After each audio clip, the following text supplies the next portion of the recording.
Thank you Fariya, thank you so much. अगर तुम उस दिन हेल्प ना करती ना तो मैं अपने भाई को खो देता। तुम्हें अंदाजा नहीं है कि वो हॉस्पिटल में किस कंडीशन में था, उसकी बहुत हालत खराब थी। You're most welcome. लेकिन ऑनेस्टली मम्मी ने उस दिन कुछ ज्यादा ही बोल दिया था। I was so embarrassed. It's okay, it's fine. मैं आंटी की फ्रस्ट्रेशन समझ सकता हूँ।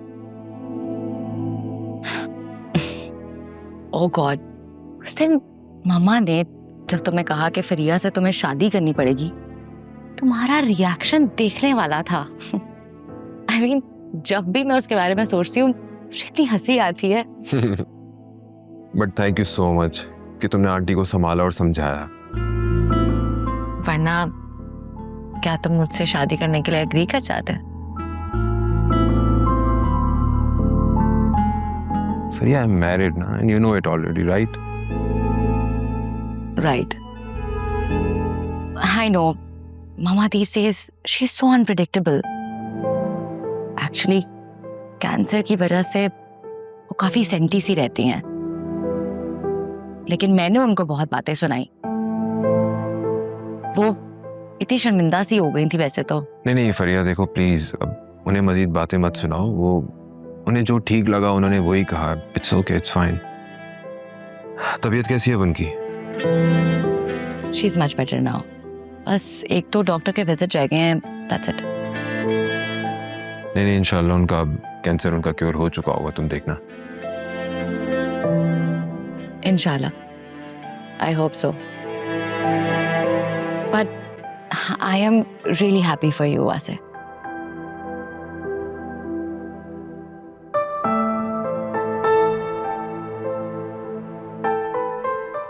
देखो वासे,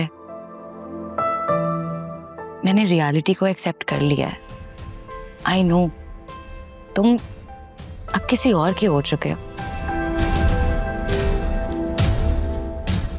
और ये तो मैं तुम्हें प्रूव कर भी चुकी हूँ। लेकिन तुम मुझे खुद से प्यार करने से नहीं रोक सकते। तुम मुझे चाहो या ना चाहो मुझे फर्क नहीं पड़ता, लेकिन तुम्हें ना चाहना मेरे बस में नहीं है। Thank you so much for everything. Thank you. Thank you.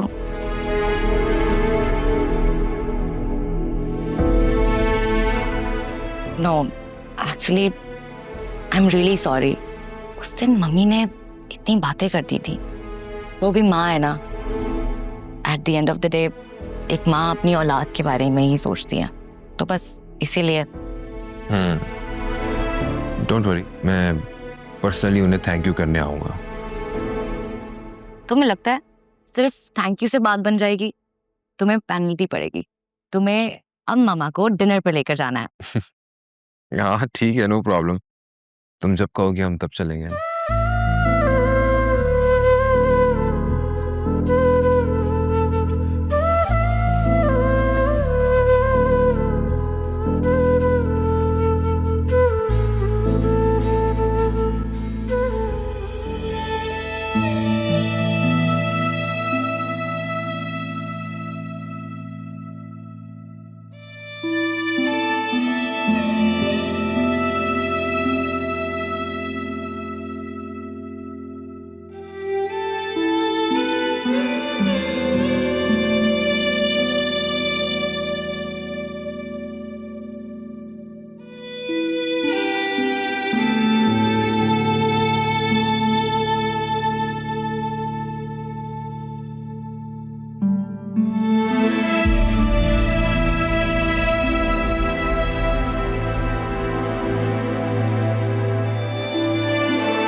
फिजा,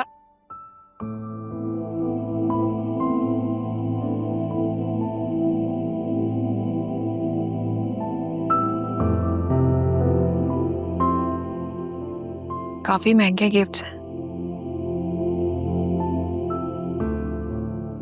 बहुत अच्छे।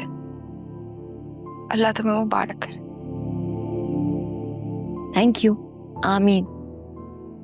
आपकी तबीयत कैसी है?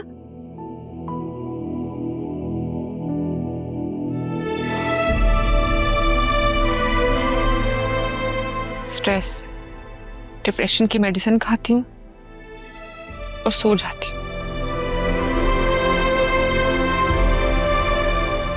जब आँख खुलती है फिर वही आता है, वही बात है। दिमाग ना सुन होने लगता है मेरा, हाथ पाँव में जैसे जान ही नहीं रहती। मुझे लगता है अब आपको थेरेपी की जरूरत है। किसी अच्छे साइकोलॉजिस्ट को दिखाएं। तुम्हें भी मैं पागल लगती।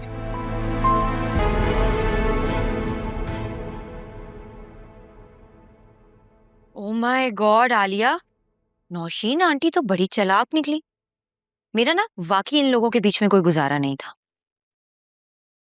हाँ, तुम फिक्र नहीं करो, मुझे इतना तो पता है अकरम का कि वो मेरा नाम अपनी जुबान से दोबारा नहीं लेगा।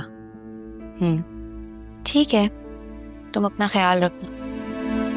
अल्लाह हाफिज़। आलिया का फोन था? जी। कल तुम्हारे रिश्ते वाले आ रहे हैं। मैंने मैसेज किया था कि तुम और वासी आ जाना, लेकिन पता है उसने मना कर दिया। मैंने पूछा भी मना करने की वजह, लेकिन बताया ही नहीं। अब आ जाती ना फिर कब मिलेगी? वो लोग 1 हफ्ते बाद चले जाएंगे, फिर कब मिलना मिलाना होगा? मेरी प्यारी अम्मा, मेरे लिए आप और बाबा काफी। आलिया और वासे भाई से तो वीडियो कॉल पे भी बात हो सकती है। पता है बहुत अच्छे लोग हैं, माशाल्लाह से तुम उनके साथ बहुत खुश रहोगे इंशाल्लाह। ये जोया अभी तक सो रही है? कोई बात नहीं, उनकी तबीयत ठीक नहीं है, सोने दे। पता है आपको, वैसे भी सुबह सोई हैं वो। बस बेटा तुम अपने घर की हो जाओ, फिर इसके बारे में भी सोचते हैं कुछ।